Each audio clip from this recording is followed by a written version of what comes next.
Secretary Hegseth. Whatever Hegseth wants to do is okay with me. He now says it's under review. Are you ordering the Secretary to release that full video? Whatever he decides is okay with me. So every boat we knock out of the water, every boat, we save 25,000 American lives. That was a boat loaded up with drugs. I saw the video. They were trying to turn the boat back to where it could float. And we didn't want to see that because that boat was loaded up with drugs just like everything else. But every boat we shoot down, and I don't know if you know, we're 92 or 94% down in drugs coming in by the sea. And we're trying to find who are the 6%. Because I don't know, people aren't liking to drive boats right now loaded up with drugs. But every single, think of that, every single boat we shoot out, on average, we save 25,000 American lives. Do you feel okay about that, Court? Keep us safe. Okay, I know my man. What about you, Bill? You just watched it happen, didn't you? You just saw the entire architecture of authoritarianism laid bare in real time. Because what Donald Trump just demonstrated in that exchange wasn't merely a tantrum or a rhetorical deflection, but rather the precise mechanics of how fascism functions in its contemporary American iteration, where the question itself becomes the crime and the journalist asking it transforms into an enemy combatant deserving not of an answer, but of annihilation. Trump walked back his promise to release the video, saying whatever Pete Hegseth wants to do is okay with me, after previously indicating the footage would be made public. And this evasion, this slippery retreat from accountability is happening against the backdrop of what legal experts and even former Defense Secretary Leon Panetta have called a war crime, because we're talking about the military conducting a second strike on crew members who survived the initial attack, leading to criticism that the Trump administration had killed people who no longer posed a threat. And when you understand that framework, when you grasp that we're discussing what amounts to a double-tap strike that constitutional lawyer Bruce Fein characterizes as prosecuted at Nuremberg, you begin to comprehend why Trump's verbal assault on that reporter isn't ancillary to the story, but is in fact the entire story, because the violence of the language mirrors the violence of the policy. Let's pause here and let that sink in, because this is where it gets absolutely wild, and you need to understand what just unfolded in the broader context of this administration's systematic dismantling of democratic norms. This week brought fresh reminders of what Trump does when he wants to deflect unwelcome questions from reporters, with the intimidation meant for media bosses too. And we're watching this play out while a new White House webpage presents a hall of shame for news reports the president disagrees with, coming after personal attacks on female reporters, creating what Reporters Without Borders describes as the Trump administration's latest effort to pillory the media, labeling journalists critical of Trump's measures as offenders with no factual breakdown.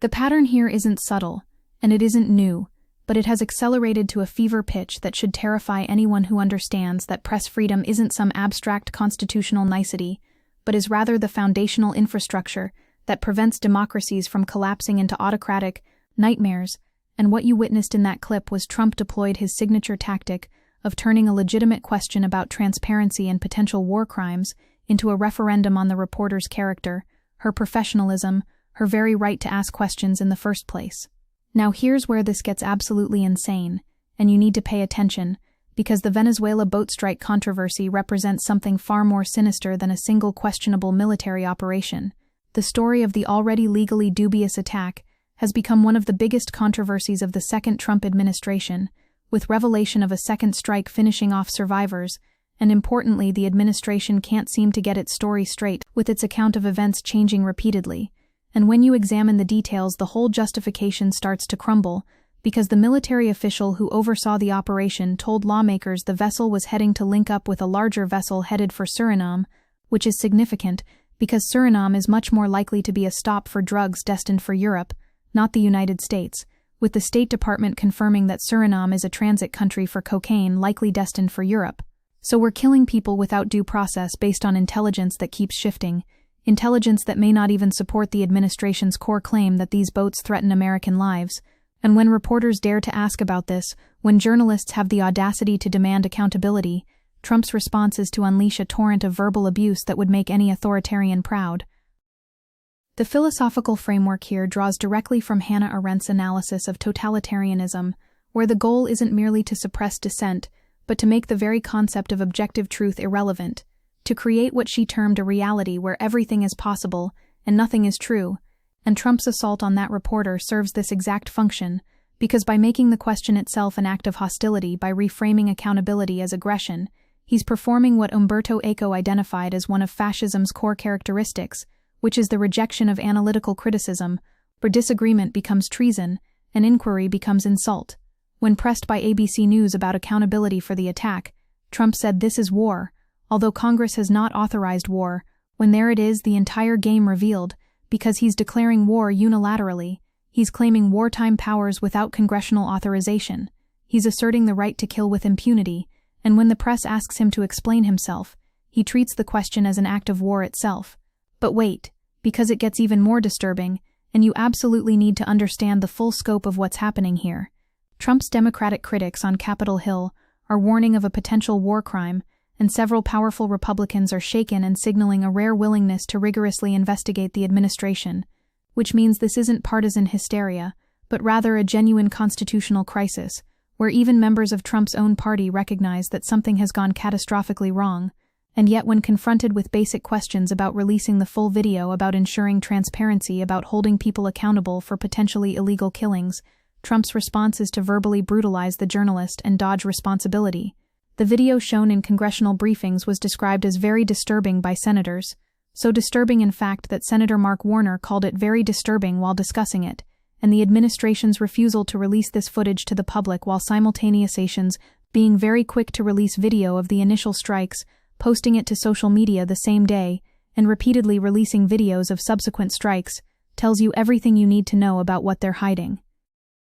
The historical parallels here are chilling, and we need to confront them directly, because what Trump is doing isn't unprecedented in human history, it's only unprecedented in recent American history, and that distinction matters, because authoritarian leaders throughout the 20th century understood that controlling the narrative about state violence requires first delegitimizing anyone who might document or question that violence. When Trump attacks reporters for asking about potential war crimes, he's following a playbook that stretches from Mussolini's Italy to Putin's Russia, where journalists who investigate state-sanctioned killing don't just lose access, they lose their lives. And while we haven't reached that extreme in America yet, the rhetorical groundwork is being laid with every insult, every attack, every effort to paint the free press as enemies of the people, rather than as guardians of democratic accountability. A report cataloging Trump administration's First Amendment infringements listed almost 200 violations, with the speed and scale described as unprecedented in U.S. spike, which should alarm anyone who values the constitutional order,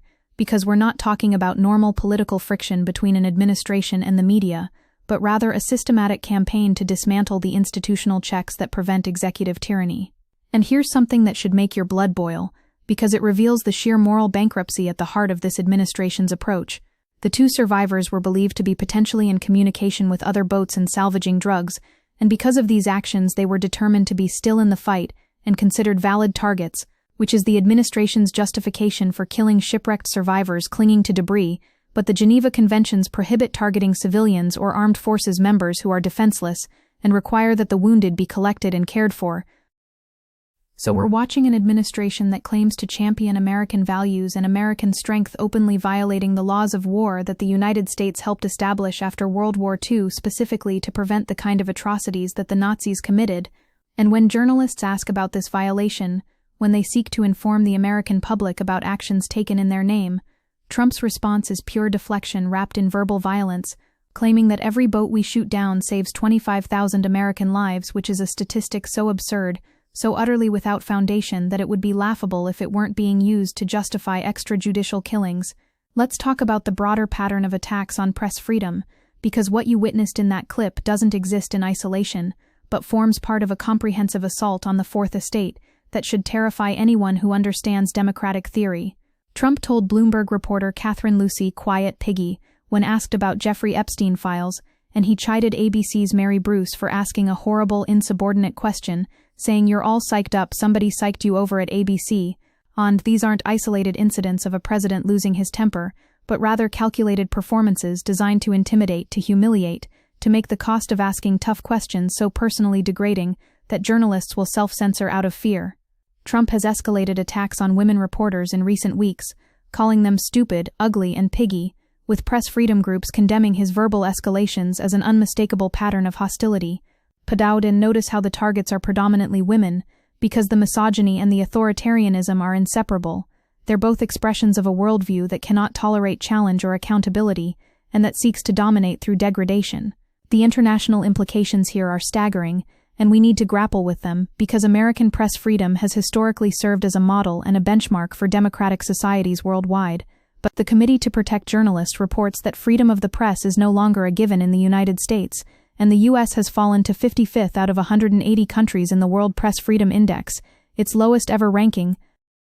Think about what that means. Genuinely contemplate the reality that the United States of America ranks 55th in press freedom, behind countries that we've historically criticized for their authoritarian tendencies, and understand that this collapse isn't accidental, but is rather the direct result of systematic attacks like the one you just witnessed, where Trump treats legitimate questions about war crimes as personal affronts worthy of public humiliation. When American presidents model this behavior, when the supposed leader of the free world demonstrates that journalists can be verbally brutalized with impunity, it sends a signal to every autocrat, every aspiring dictator, every petty tyrant, that this is acceptable behavior, that the free press is an enemy to be vanquished rather than an institution to be protected.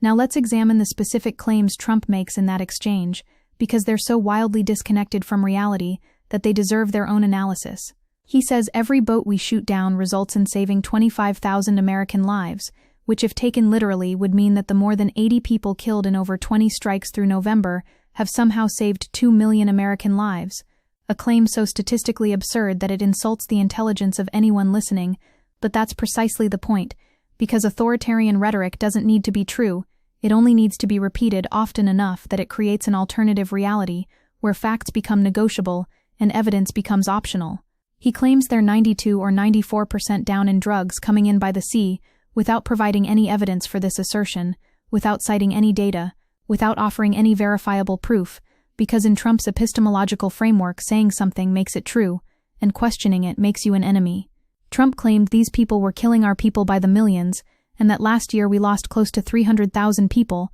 adding that's not mentioning all the families, and that there's a very receptive ear to doing exactly what they're doing, conflating drug overdose deaths with deliberate murder, and using that conflation to justify what may constitute war crimes, which is a rhetorical maneuver straight out of the authoritarian playbook where every problem becomes an existential threat, requiring extraordinary extra-legal responses. The accountability question here is absolutely central, and we cannot let it slip away in the noise. There is one person who can never face any accountability for the killing of people clinging to an alleged drug boat, and that person is Donald Trump, who as president was granted broad immunity for official acts by the Supreme Court, which means we're operating in a constitutional framework where the president can order killings that violate international law and face zero legal consequences, a reality that should chill anyone who's read even a surface-level history of how autocracies emerge. While a future Department of Justice or Defense could pursue charges, it defies logic that Trump's Department of Justice will seek accountability under U.S. law, and Trump could always pardon anyone involved with the strikes, creating a perfect closed loop of impunity where those who carry out potentially illegal orders face no consequences, and those who question those orders face public humiliation and professional retaliation. This is how democracies die, not through dramatic coups or violent revolutions, but through the gradual accumulation of unchecked executive power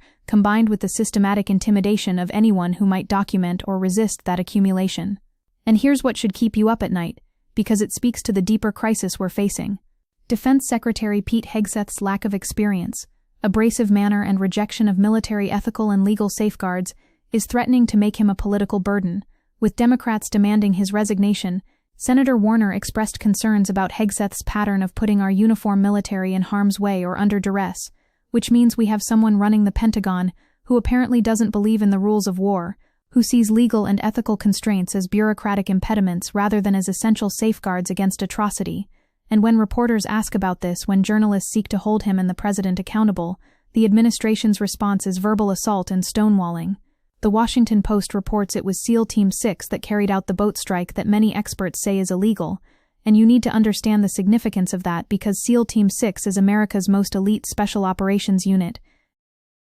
The hypothetical that animated Supreme Court arguments about Trump's immunity involved a president ordering SEAL Team 6 to take out a political rival, which means the exact scenario that was dismissed as too absurd to ever happen is now playing out in reality, just with different targets. The media's complicity in normalizing this behavior cannot go unexamined, because while individual reporters like the one Trump attacked are doing their jobs, the broader media ecosystem often fails to convey the true stakes of what's happening.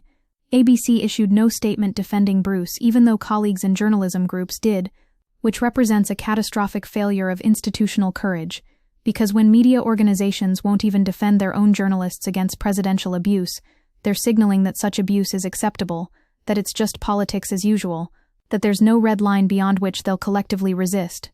Trump keeps insulting people with ad hominem attacks, and nobody in the room steps forward to object, because he keeps getting away with it, and that silence, that complicity through inaction, is how authoritarian norms become normalized, how the unthinkable becomes routine, how a president can verbally brutalize reporters for doing their jobs while the rest of the press corps sits quietly waiting for their turn to ask a question. We need to talk about the class and racial dimensions here, because they're inseparable from the broader analysis, and they reveal how multiple systems of oppression intersect in moments like this. Trump's war on drugs rhetoric, his framing of South American boats as existential threats, his casual dismissal of primarily brown and black lives killed in these strikes, all of this exists within a long American tradition of using drug policy as a pretext for violence against marginalized communities, and when he then turns that same eliminationist rhetoric against journalists who question him, he's demonstrating that in his worldview, anyone who challenges his narrative, whether they're alleged drug traffickers or professional reporters,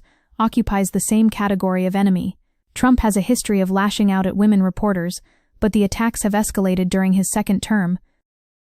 And the gendered nature of these attacks matters because it reveals how patriarchal authoritarianism functions through the systematic degradation of women who dare to exercise power or voice dissent, making the personal political and the political personal in ways that should be recognizable to anyone familiar with feminist critiques of fascism. The legal framework surrounding these strikes is deliberately obfuscated, and we need to cut through that obfuscation, because clarity is resistance. Under intense pressure from Capitol Hill, the Trump administration has provided a mishmash of public justifications that raise serious questions about legality. Legal experts describe it as legal Mad Libs, saying they're throwing a lot of words out there that don't necessarily go together or constitute a coherent legal justification. The Trump administration said the U.S. is in a non-international armed conflict with drug cartels designated as terrorist organizations, claiming drugs smuggled by cartels constitute an armed attack against U.S. citizens, but legal experts say drug cartels would still be subject to civilian law, even with terrorist designation, with nothing magic about calling something a terrorist organization that gives the president authority to respond militarily. So we're watching an administration invent legal theories out of whole cloth, theories that have no basis in established law or precedent, using them to justify killings that violate international humanitarian law, and when journalists ask for evidence or explanation, they're met with abuse and evasion. Here's something that reveals the true emptiness at the heart of Trump's position, something that exposes the entire charade. When asked directly about releasing the video about ensuring transparency, about letting the American people see what was done in their name, Trump seemed to walk back his promise, responding, "I didn't say that," when a reporter asked about it, then saying the decision would be Hegseth's, saying whatever Pete Hegseth wants to do is okay with me.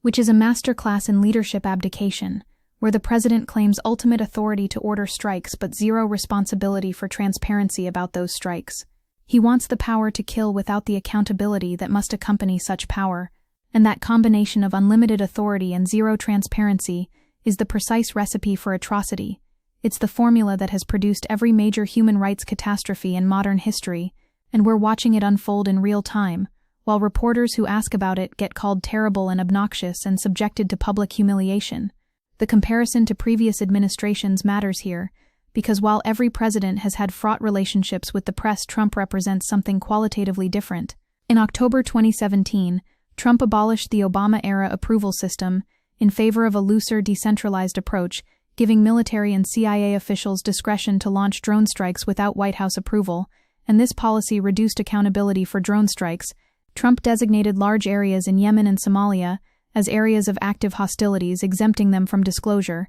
and the Trump administration ignored deadlines for annual accounting before Trump revoked the requirement entirely. So we're not just talking about a president who's hostile to oversight, but rather one who has systematically dismantled the already inadequate mechanisms for transparency and accountability that existed, who has taken an imperfect system and made it deliberately opaque, who has decided that the American people have no right to know when their military kills civilians in their name.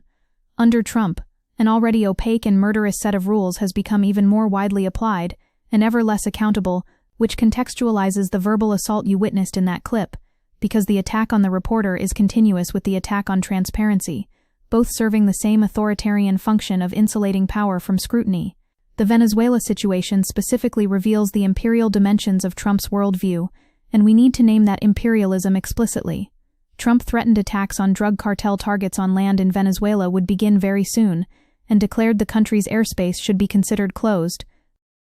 which amounts to claiming the unilateral right to violate another nation's sovereignty, to treat Venezuelan territory as subject to American military intervention without Venezuelan consent or international authorization. And this is imperialism in its most naked form, dressed up in the language of drug interdiction. Trump's Venezuela regime change adventure is in danger of degenerating into a strategic, political, and legal morass, and the fact that he's willing to kill people, possibly commit war crimes, definitely violate international norms, all in service of a policy that even his own military briefings suggest may be based on faulty intelligence about drug routes, speaks to the recklessness and the criminality at the heart of this entire enterprise. And let's be absolutely clear about what Trump is doing in that exchange, when he turns to the reporter and challenges him personally. He's saying, "Do you feel okay about that, Cord? I know my men. What about you? Are you okay with that?" Which is a transparent attempt to flip the script, to make the journalist's moral standing the issue rather than the administration's actions, to suggest that questioning potential war crimes is somehow more morally problematic than committing them. It's gaslighting elevated to statecraft, it's Darvo deployed as foreign policy, it's every abuser's tactic of making the victim the villain, scaled up to the level of presidential discourse. This isn't Trump in insult comic mode, this is Trump trying to silence reporters, just as he's done since starting his first run for office in 2015, and the fact that it keeps working, the fact that reporters and media organizations keep absorbing these attacks without mounting collective resistance, means that Trump has correctly identified institutional cowardice as his path to unaccountable power. The historical moment we're living through demands that we recognize the pattern and name it clearly. The first month of Trump's second term was a tumultuous whirlwind for journalism, with rapid series of attacks on press freedom, amounting to a monumental assault on freedom of information. Attacks on journalists are no longer sporadic, but systematic, which means we've crossed a threshold where press freedom in America cannot be taken for granted, but must be actively defended against a president who views it as an obstacle to be overcome. Every time Trump verbally assaults a reporter for asking tough questions, every time he dodges accountability for potentially illegal military operations, every time he claims the right to kill without oversight or transparency, he's testing the boundaries of what American democracy will tolerate. And so far the answer appears to be that it will tolerate quite a lot. The question is whether we'll continue to tolerate it, whether we'll accept this as the new normal, whether we'll allow the systematic dismantling of democratic safeguards to proceed without mounting the kind of resistance that such dismantling demands. What you witnessed in that clip, what you saw play out in real time, was a president of the United States confronted with basic questions about accountability for actions that legal experts call war crimes, responding not with evidence or explanation, but with verbal abuse and evasion. And if that doesn't alarm you, if that doesn't strike you as a 5-alarm fire for democratic governance, then you haven't been paying attention to how democracies collapse. This is how it happens, not through dramatic pronouncements or obvious tyranny, but through the gradual accumulation of moments like this, moments where power refuses accountability and punishes those who demand it, moments where the press bends and breaks under sustained assault, moments where we collectively decide that maybe it's not worth the fight, maybe we should just move on to the next story, maybe this is just how things are now, but it's not how things have to be, and it's not how things should be, and every moment we spend normalizing this behavior, every second we waste treating it as mere political theater, rather than as the systematic construction of authoritarian power, is a moment we're complicit in our own democratic decline. The fight for press freedom, and the fight against extrajudicial killing, and the fight for governmental transparency aren't separate struggles, but are rather different fronts in the same war, the war to preserve democratic accountability against those who would rule without restraint. And that war is being fought right now, in exchanges like the one you just witnessed, where a reporter asks legitimate questions and a president responds with abuse. We need to understand that Trump's verbal violence toward the press